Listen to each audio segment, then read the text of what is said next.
The dashboard camera footage flickered on the smartphone screen, shaky and grainy. Ben stared at it, coffee growing cold in his hands, watching his son-in-law's trembling fingers navigate the playback controls. "Just watch," Jake whispered, his voice hollow. "Tell me I'm losing my mind." Ben squinted at the small screen. His daughter Emily walked into frame, approaching a tall man in a white chef's coat outside Millfield Cafe. They embraced briefly, too briefly for anything romantic, Ben thought, and disappeared inside. "That's Simon Rodriguez," Ben said, forcing a chuckle. "The pastry guy from culinary school. Emily's probably ordering your birthday cake, son." "You're being paranoid." Jake's jaw tightened. "Keep watching." The timestamp showed 43 minutes of conversation through the cafe window. Emily and Simon sat across from each other, notebooks spread between them, pointing at what looked like design sketches. "See?" Ben relaxed. "Business meeting, cake designs." "Rewind it," Jake said quietly, "to the part where they leave." Ben's finger moved backward through the footage. Emily and Simon exited together, shook hands professionally, and walked toward separate vehicles. Nothing suspicious. Nothing. "Stop," Jake commanded. "Look at the reflection in the cafe window across the street." Ben leaned closer. In the warped glass reflection barely visible, a motel entrance came into view. Two figures emerged from a ground floor room. The woman wore a distinctive beige trench coat and emerald scarf, the same outfit Susan had claimed she'd worn to her book club that afternoon. The man beside her was tall, broad-shouldered, wearing a leather jacket. His hand rested possessively on her lower back as they walked toward a black pickup truck. Ben froze. "That's impossible," he breathed. Jake's voice was barely audible. "I thought I was tracking my wife's affair. Turns out we were both being played." Ben Walker had taught high school history for 37 years. He'd seen students lie, parents manipulate, administrators scheme, but nothing had prepared him for the earthquake now fracturing his foundation. Susan had been his second chance at happiness. His first wife, Emily's mother, had passed from cancer when Emily was 16. After 5 lonely years, Susan entered his life like sunshine through storm clouds. Warm, attentive, seemingly devoted to building a life together. Now, sitting in his kitchen at 6 a.m., Ben replayed the dashboard footage for the dozenth time. The reflection was unmistakable. Susan's walk, her laugh, the way she tilted her head when listening, all captured in that warped glass mirror. Jake sat across from him, hollow-eyed and exhausted. "I've been following Emily for 2 weeks. Convinced she was cheating, installing tracking apps, checking her messages, driving myself crazy with suspicion. While Susan was actually—" Ben couldn't finish the sentence. "I'm sorry, Ben. I should have realized sooner. The timing, the locations. Susan was using Emily's legitimate meetings as cover." Ben set the phone down carefully, his teacher's mind already organizing facts, timelines, evidence. "Who is he?" Jake pulled out a tablet, opened a browser. "Ryan Torino, municipal contracts inspector, divorced last year under what the court records call suspicious financial circumstances." The photo showed a man in his mid-40s with piercing blue eyes and the kind of predatory smile Ben had learned to recognize in problem students, the type who charmed their way out of consequences. "He specializes in infrastructure audits," Jake continued. "Roads, utilities, public buildings, high-dollar contracts with plenty of opportunity for creative accounting." Ben's hands clenched involuntarily. "How long? Based on the metadata from my surveillance, at least 4 months, maybe longer."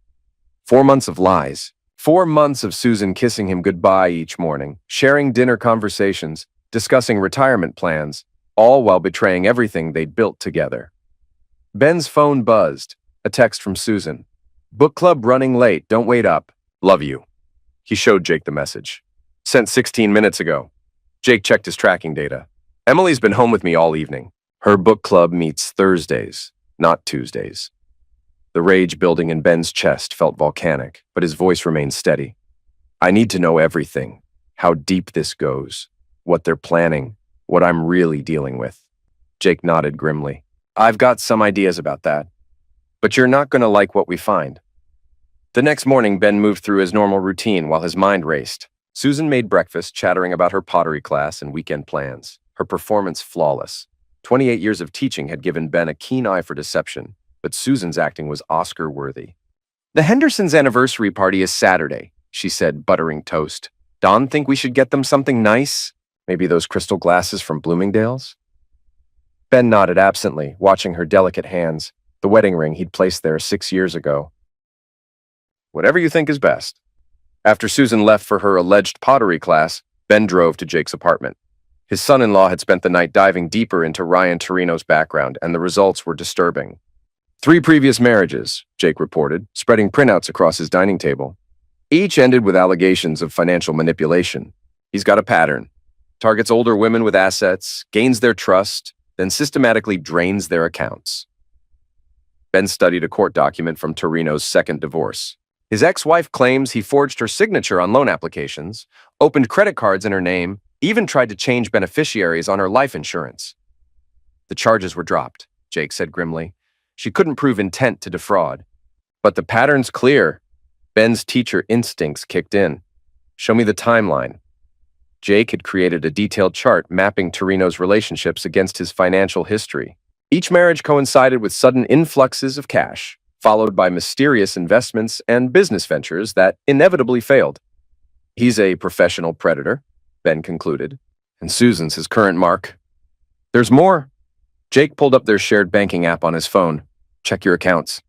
Ben logged in, scrolled through recent transactions. His pension deposits were intact, but several smaller transfers caught his attention, amounts Susan could withdraw without triggering alerts, but substantial enough to fund an affair. 200 here, 350 there, Jake pointed out. Always with explanations, groceries, household repairs, gifts for Emily. Ben's jaw tightened. None of which actually happened. Gets worse. I ran a credit check on both your names. Someone's been making inquiries about refinancing your house? The words hit Ben like a physical blow. The house represented everything. His security, Emily's inheritance, the foundation of his carefully planned retirement. Jake handed him another document. This was filed with the county recorder's office 3 days ago. A request for information about your property deed and mortgage status. Ben stared at Susan's forged signature on the bottom line. The handwriting was perfect. She'd had plenty of practice signing his name on holiday cards and thank you notes over the years. She's planning to steal everything, Ben said quietly. More than that, look at this. Jake showed him a life insurance inquiry form, also bearing forged signatures. Susan had requested details about increasing Ben's coverage and changing beneficiary designations. The volcanic rage in Ben's chest crystallized into something cold and calculating. His wife wasn't just cheating. She was positioning herself to profit from his destruction, possibly even his demise. We need evidence, Ben said, his voice taking on the authoritative tone he used with difficult classes. Real evidence that will hold up in court. Jake nodded. I've got some ideas about that too. The surveillance equipment Jake installed was virtually invisible. Voice-activated recorders disguised as household objects. A pinhole camera in the smoke detector, GPS tracking on Susan's car. Ben felt like a spy in his own home, but the situation demanded extreme measures. Within a week, they had hours of recorded conversations between Susan and Torino, along with photographic evidence of their meetings at various motels throughout the county. The content was devastating. Ben's completely clueless. Susan's voice came through the hidden speakers as Jake played back the latest recordings. Thinks I'm this devoted little housewife. Poor old fool. Torino's laughter was cruel. How much longer do we need to keep this up? Not much. I've got him signing papers without reading them. Told him they're just updating our insurance policies. Once the refinancing goes through, we'll have access to almost $200,000 in equity. And if he gets suspicious? He won't! Ben sees what he wants to see. Always has. Ben's hands shook as Jake paused the playback. 37 years of teaching had given him thick skin. But hearing his wife discuss his manipulation with such casual contempt felt like being filleted alive. There's more, Jake said gently. The next recording was even worse. Susan and Torino discussing timeline scenarios. How long Ben might live. How to access his pension benefits. Whether his heart condition made him a good candidate for natural causes. Keep playing, Ben said through gritted teeth. Maybe we're overthinking this, Torino's voice suggested. Older guys like Ben, accidents happen. Slip in the bathroom, fall downstairs. Nobody questions a widower's grief, especially when the life insurance pays out. Susan's response chilled Ben to the bone. I've thought about that, but I need to be careful. Emily knows I haven't been the perfect stepmother. If something happens too soon after we clean out his accounts, she might get suspicious. Ben stood abruptly, pacing to the window. Below, normal people were living normal lives, walking dogs, checking mailboxes, tending gardens. His world had become a nightmare of deception and predation. "We have enough for criminal charges," Jake said quietly. "Fraud, forgery, conspiracy, maybe even attempted extortion." Ben turned back to his son-in-law. "No, not yet." "Ben, they're talking about—" "I know what they're talking about," Ben interrupted, his voice steady but lethal. "And they're going to pay for every word. But we're going to do this right. Completely, thoroughly, devastatingly right." Jake studied his father-in-law's expression and felt a chill of recognition. This was the same controlled fury Ben brought to dealing with bullies and cheaters in his classroom. Calm, methodical, and absolutely ruthless. "What did you have in mind?" Ben smiled, and Jake suddenly understood why problem students had learned to fear that particular expression. "I'm going to teach them both a lesson they'll never forget." The plan Ben devised was elegant in its simplicity. Rather than moving immediately to stop Susan and Torino, he would let them dig their own graves deeper while building an unassailable case against them. Over the next 2 weeks, Ben played the perfect unsuspecting husband. He signed the documents Susan brought him, agreed to her suggestions about insurance changes, even accompanied her to a bank appointment where she introduced him to a financial advisor, who was actually Torino's accomplice. But behind the scenes, Ben was documenting everything. He secretly photographed every document before signing it, recorded every conversation, and tracked every transaction. More importantly, he began setting traps. Working with Jake's tech skills and his own methodical planning, Ben created a digital paper trail that would eventually expose the entire conspiracy. He opened a hidden bank account using only his name, transferred his pension deposits there, and began feeding false information about his assets to Susan. "Tell me about the boat again," Susan said over dinner one evening, her voice casual but her eyes hungry. Ben smiled innocently. "Which boat?" "The one your brother left you." "You said it was worth 30,000? Ben had never owned a boat, never had a brother who owned one. But 2 weeks earlier, he'd made a fake phone call within Susan's hearing, discussing a fictional inheritance from a fictional relative. "Oh, that. Yes, it's docked down in Newport. Been thinking about selling it, actually. 35,000 is the current market value." Susan's fork paused halfway to her mouth. "You didn't mention wanting to sell it?" "Well, we could use the money for renovations. Or maybe that European trip you've been wanting." He watched Susan's mind race, calculating, planning. That evening, the hidden recorders captured her excited call to Torino, updating him on the new asset they could target. Each fictional treasure Ben dangled before them: a vintage car in storage, stocks inherited from his first wife, a safety deposit box full of coins, was carefully documented and recorded. By the time he was finished, Susan and Torino had confessed on tape to planning thefts of property that didn't exist. Meanwhile, Jake was working his own angle. Using his software development connections, he'd created fake social media profiles and begun feeding Torino information about other potential victims: wealthy widows, retired executives, anyone who might seem like an easy mark. Torino took the bait enthusiastically, boasting about his methods and sharing details of past cons. Soon, Jake had recorded evidence of multiple ongoing fraud schemes. "He's got at least 6 women on the hook right now," Jake reported during one of their clandestine meetings. "A retired nurse in Portland, a widow in Salem, even some woman in California he's been stringing along online." Ben shook his head grimly. "Professional predator, just like we thought. How many lives has he destroyed?" "Based on what I've uncovered, probably dozens. Some of these women lost their entire retirement savings."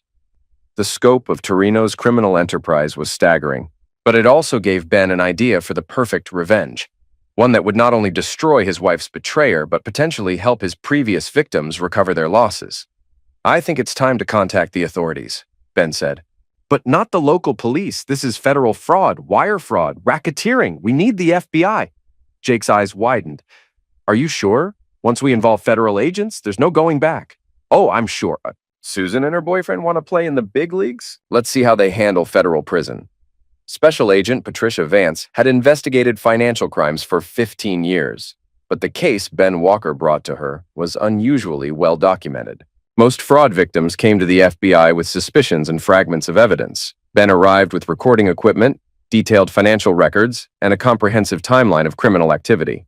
"Mr. Walker," Agent Vance said, reviewing the materials in her Portland field office, "this is remarkable work. You should consider a career change." Ben's smile was grim. "I'll stick to teaching. Though I suppose there are some similarities." Agent Vance spread the photographs and transcripts across her desk. "Let me make sure I understand the scope here. Your wife and Ryan Torino have been conducting an affair while systematically defrauding you of marital assets. That's just the beginning, Ben replied. He handed her Jake's research on Torino's other victims. We believe he's been running similar cons across multiple states for over a decade. The agent whistled softly as she reviewed the evidence. Wire fraud, mail fraud, identity theft, conspiracy to commit federal crimes. Mister, Torino has been busy. What about my wife? Forgery, conspiracy, possible accessory to racketeering if we can prove she knew about his other victims. Agent Vance looked up from the documents. She's looking at serious federal time. Ben felt a cold satisfaction. What happens next? We'll need you to continue your normal routine while we build the case. Can you do that? Keep pretending nothing's wrong? Ben thought of Susan's performance that morning, chattering about weekend plans while secretly planning his financial destruction. I think I can manage that. We'll also need to coordinate with other field offices to round up Torino's other operations simultaneously. This kind of predator is like a spider. Pull one thread and the whole web collapses. Agent Vance began organizing the evidence into neat stacks. One more thing, Mr. Walker. When we move on this, it's going to be fast and comprehensive. Your wife will be arrested at your home, probably in the early morning. Are you prepared for that?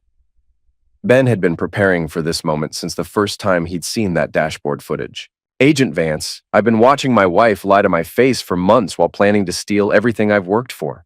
Watching her get arrested will be the most honest moment of our marriage. The agent's expression softened slightly. I'm sorry you're going through this. Betrayal by a spouse. It's one of the worst things people experience. Ben stood to leave, gathering his copies of the evidence. You know what the worst part is? It's not the money or even the infidelity. It's that she made me complicit in my own destruction, had me signing papers, trusting her, believing in us. She weaponized my love against me. He paused at the door. But she made one crucial mistake. What's that? Ben's smile was arctic. She underestimated what happens when you try to con a teacher. We specialize in catching cheaters. The raids occurred simultaneously across 4 states at 6 a.m. on a Tuesday morning. Ben was drinking coffee in his kitchen when the FBI tactical team surrounded his house, even though Agent Vance had warned him this would happen. Susan was still in her bathrobe when Agent Vance knocked on the front door, warrant in hand. Susan Walker, you're under arrest for conspiracy to commit fraud, forgery, and racketeering, Agent Vance announced as Susan opened the door. The look of shock on Susan's face was absolute. She turned toward Ben, confusion and fear warring in her expression. Ben? What's happening? What's going on? Ben set down his coffee cup carefully. The same thing that's happening to your boyfriend right now. Justice. Susan's face went white as the handcuffs clicked around her wrists. You knew. How long have you known?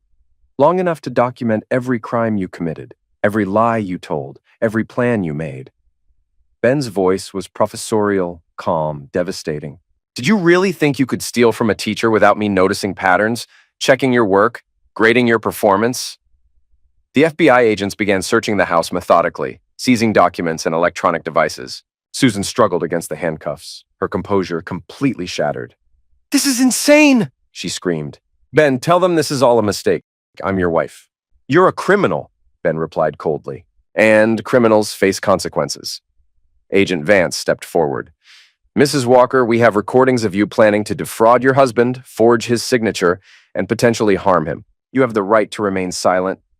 Recordings? Susan's voice cracked. Ben, you recorded me? You spied on me? Ben's laugh was bitter. I protected myself from a predator who happened to be sleeping in my bed. As the agents led Susan toward their vehicle, she tried one last manipulation. Ben, please. This is all a misunderstanding. I love you. I've always loved you.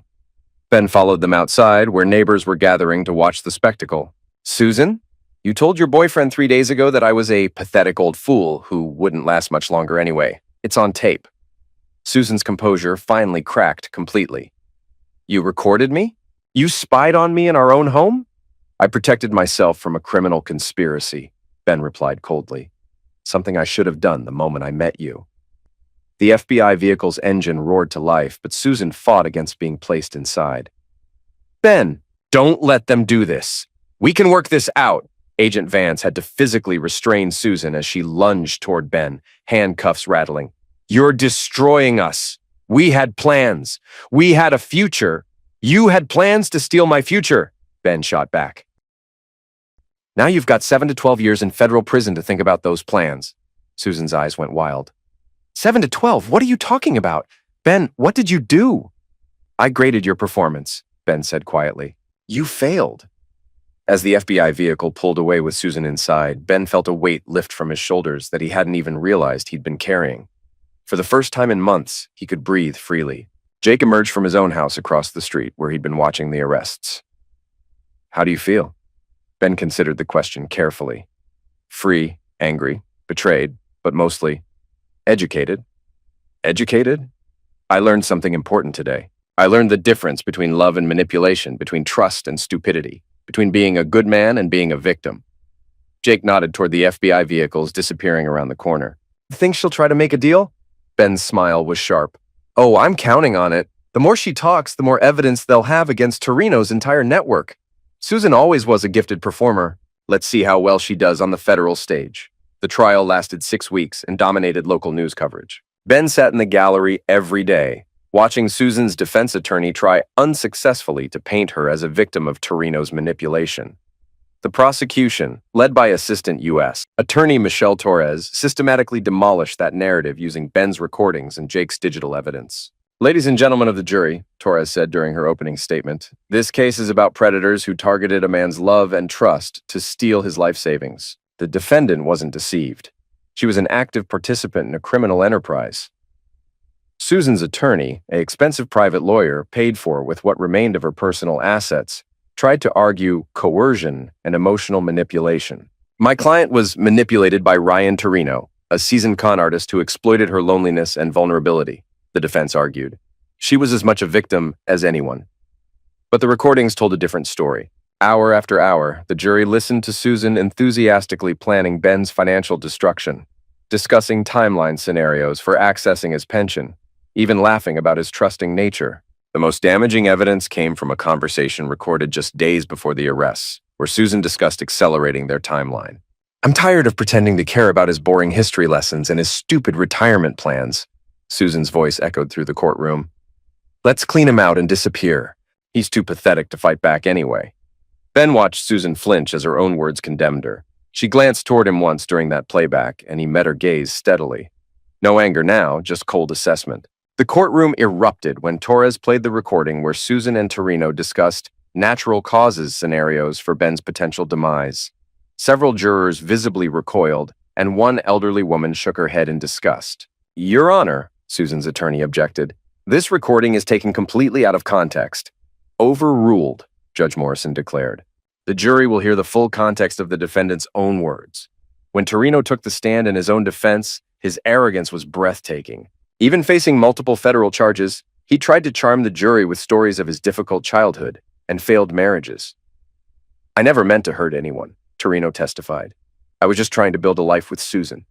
Sometimes things got complicated, but my intentions were always honest. The prosecution's cross-examination was brutal. Mr. Torino, did you have honest intentions when you forged Mr. Walker's signature on loan applications? That was Susan's idea. Did you have honest intentions when you discussed whether Mr. Walker might die of natural causes before you could steal his pension? That was taken out of context. Did you have honest intentions when you told Susan that older men like Mr. Walker were good targets because nobody questions accidents? Torino's composure finally cracked. You don't understand the pressure I was under. Susan was demanding more money, threatening to leave if I didn't deliver. She was the one pushing for more aggressive tactics. Susan leaped to her feet in the defendant's chair. Liar, you manipulated me into everything. You said Ben wouldn't miss a few $1,000s? Order, Judge Morrison slammed his gavel. Miss Walker, sit down immediately or you'll be held in contempt. Ben watched Susan's face as her partner threw her under the bus. Whatever love or partnership they'd shared, it evaporated under the harsh lights of federal prosecution. During Torres's closing argument, she played selected recordings while pointing directly at Susan. Ladies and gentlemen, listen to the defendant's own words. This is not a woman who was manipulated or coerced. This is a woman who called her husband pathetic while planning his financial destruction. Susan sobbed throughout the closing arguments, but the jury's faces remained stone cold. After deliberating for less than 4 hours, they returned with their verdict. On the charge of conspiracy to commit wire fraud, we find the defendant guilty. On the charge of forgery in the first degree, we find the defendant guilty. On the charge of racketeering, we find the defendant guilty. Susan collapsed as each guilty verdict was read, finally understanding that her performance had failed its most important audience. Torino stared straight ahead, his predatory charm finally exhausted. Judge Catherine Morrison sentenced them 2 weeks later, and the courtroom was packed with media and spectators. Mr. Torino, you are a career criminal who has victimized vulnerable people across multiple states for over a decade. This court sentences you to 12 years in federal prison, followed by 5 years supervised probation. You will also pay restitution to all identified victims, totaling approximately $1.2 million. Torino's legs nearly buckled as he absorbed the sentence. The bailiff stepped closer, ready to catch him if he fell. Miss Walker, while your role was somewhat less extensive, you actively participated in defrauding your own husband, a man who trusted you completely. This court sentences you to 7 years in federal prison, followed by 3 years supervised probation. Susan sobbed uncontrollably as the bailiffs led her away. She looked toward Ben one final time, her face desperate and pleading. Ben stood slowly, straightened his tie, and walked out of the courtroom without a backward glance. Emily found him later that evening, sitting on his porch with a glass of whiskey and the local newspaper. The headline read, "Local Teacher Exposes Multi-State Fraud Ring." Dad? Emily's voice was tentative. She'd attended some of the trial proceedings, but struggled with the complex emotions of watching her stepmother get convicted. Ben looked up at his daughter, his real family, the one person whose love had never been performance or manipulation. "How are you holding up, sweetheart?" Emily sat beside him on the porch swing. "I keep thinking I should have seen it. Susan was always asking weird questions about your finances, your health insurance, your retirement plans. I thought she was just being caring." "She was very good at her performance," Ben said gently. "Even I believed it for 6 years. Are you angry at me for not seeing through her?" Ben set down his whiskey and took his daughter's hand. "Emily, you were protecting your relationship with me. You wanted me to be happy. There's nothing wrong with that." They sat in comfortable silence for a while, watching the sunset paint the sky in shades of orange and gold. "What happens now?" Emily asked eventually. Ben considered the question. The house felt empty without Susan's constant chatter, but it also felt clean, free of deception and hidden agendas. "Now I figure out who I am when I'm not being someone's mark," he said. "I've got my pension, the house, enough savings to last as long as I need. Most importantly, I've got my self-respect back." Emily squeezed his hand. "I'm proud of you, Dad, for fighting back, for not letting them destroy you." Ben smiled, feeling lighter than he had in months. "You know what your mother used to say? That the best revenge is living well. I think she was only partly right. What's the other part? The best revenge is making sure the people who tried to destroy you face the consequences of their choices. Susan and Torino didn't just steal money. They stole trust, peace of mind, security. They deserved everything they got." Jake appeared around the corner, carrying 2 beers and wearing a satisfied expression. "Saw the news coverage. Torres says they're already getting tips about other Torino victims from across the country." Ben accepted one of the beers. "How many?" "At least 15 so far. The FBI thinks this case might break open fraud rings in 6 states. Emily shook her head in amazement. "Dad, you didn't just save yourself. You saved all those other people." Ben took a long drink of his beer, thinking about the elderly nurse in Portland who'd lost her retirement savings, the widow in Salem who'd been swindled out of her late husband's insurance payout. "Sometimes you have to choose," he said finally. "You can be a victim, or you can be the person who stops the victimizers. I chose to stop them." The 3 of them sat on the porch as darkness fell, talking about the future instead of the past. For the first time in months, Ben felt like he had a future worth planning. His phone buzzed with a text message from Agent Vance. "Torino's network is unraveling. Arrests in 3 more states today. Your evidence is helping prosecutors nationwide. Thank you." Ben showed the message to Emily and Jake, then deleted it. Justice had been served. Revenge had been achieved, and the predators who targeted him were facing the consequences of their choices. Tomorrow, he would start rebuilding. Tonight, he would simply enjoy being free. As he sat there with his real family, Ben reflected on the strange journey that had brought him to this moment. A simple dashboard video intended to expose one affair had revealed something far more sinister and given him the tools to fight back against it. Susan had been right about one thing. He was getting older, and he did live partly in the past. But she'd miscalculated his capacity for learning, adapting, and striking back when threatened. After all, he was a teacher, and sometimes the most important lessons are taught outside the classroom. 2 years later, Ben received a letter forwarded through his attorney. It was from Susan, written from federal prison in Danbury, Connecticut. The envelope had been opened and inspected by prison officials, but the letter inside was intact. Dear Ben, it began in Susan's familiar handwriting. I know you probably won't read this, but I need to try. I've had 2 years to think about what I did to you, to us, to our marriage. I can't undo any of it, but I want you to know that I understand now how wrong I was.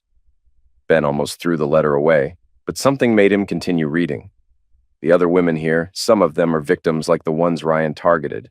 Hearing their stories, seeing their pain, I finally understand what we put you through, what I put you through.